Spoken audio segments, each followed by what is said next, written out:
Greetings, friends, and welcome to the woods. We're nearing the solar eclipse, which is going to make my presentation a little more muddled. Solar eclipses have a tendency of tangling things up, and with solar, you're literally making an end to things during the eclipse. So it cuts out the dead wood, it cuts out what is weakest. This can be dangerous for those of us who support the underdog and support those who have something to offer but might not be in the best position in their life at the moment.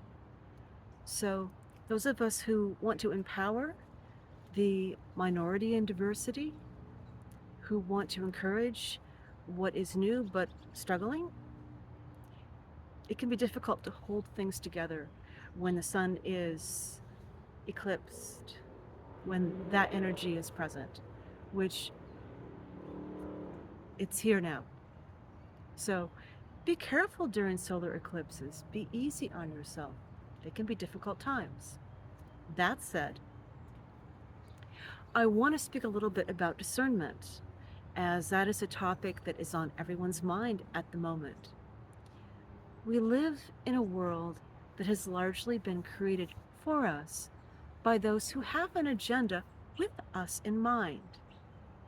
Now, there are a few who walk among us who are fully aware of the true quality of the world and the situation, true situation that we live within.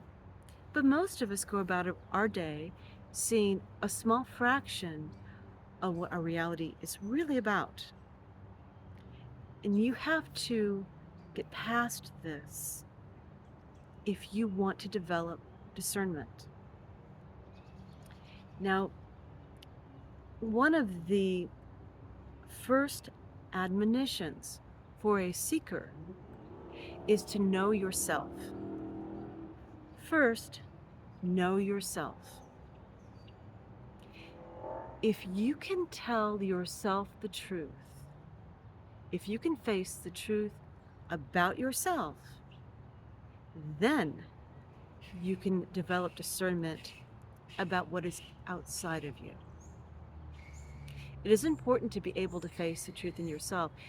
It's actually easier to see the truth in yourself than it is in the world around you. You have fewer veils to get through, but it takes courage. There's a lot about us that can be difficult to accept. In your meditations, invite the truth of yourself, about yourself, to yourself. In order to get to that core, you have to strip off the different layers of personas that you present to the world.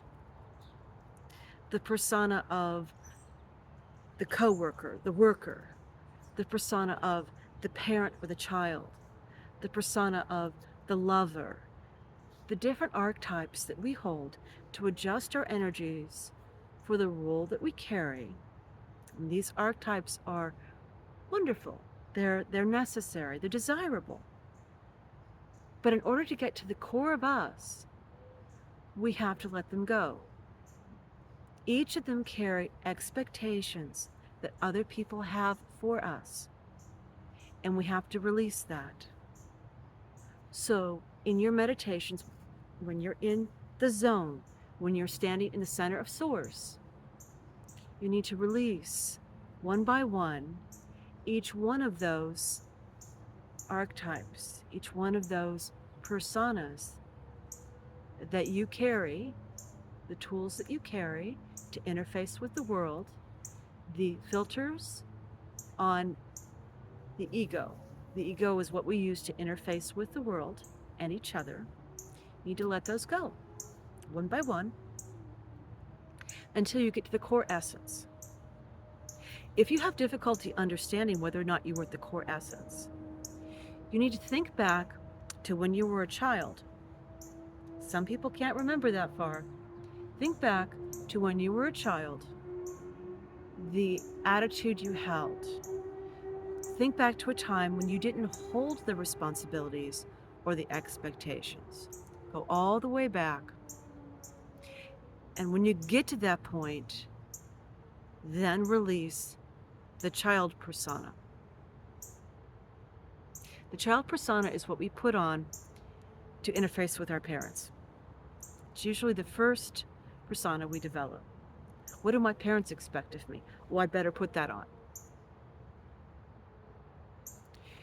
You can take yourself all the way back to that very first one. Go back in time, each level, each layer of archetype, each layer of filter, back to the beginning, child. And then release that and see what's there. That energy, when what you are, without any expectations placed on you. That. If you can find that core of you, then you can find the zone, the space to which you can nurture discernment. If you can find the truth of who you are, you can sense who you are in absence of everything. Who are you? That's the beginning of discernment. After you have found that space, that pure, perfect space of sovereignty, strength, and freedom, which is the zone, which is the connection to source, then you can find the truth in others, in other people, and other situations. Because how you do that in absence of logic, which is another good tool to discern truth, but in absence of logic, if you're being gaslit by everything and everyone, if you've been placed in a situation where your entire reality is in question, how you discern is to go into that space of source, into that core of you, and then see how that matches with what you're presented. The person and what they say, the situation, how the situation is presented. Is that aligning with your energy? Is that aligning with source? Or is it out of phase? If it doesn't feel right, if it feels out of phase, you could start looking into it. And if you haven't reached the point where you can see it through the eyes of source and just know that it's wrong, if you haven't reached that point, at least you can determine what needs to be looked at and do your research. And that's where the mind comes in. Doesn't seem right. It doesn't feel right. Ooh, now that I've researched it, I found out that. And you can start putting it together. Another way that you can go through that process of discernment is request of source to reveal to you the truth. If you can be truthful with yourself, if you can be truthful with others, then you can find the truth and you can request the truth. You can ask source, please reveal to me the truth about this. And suddenly you'll notice things that you haven't noticed before. Suddenly people will say things to you and reveal things to you that they might not have if you had not been open to it.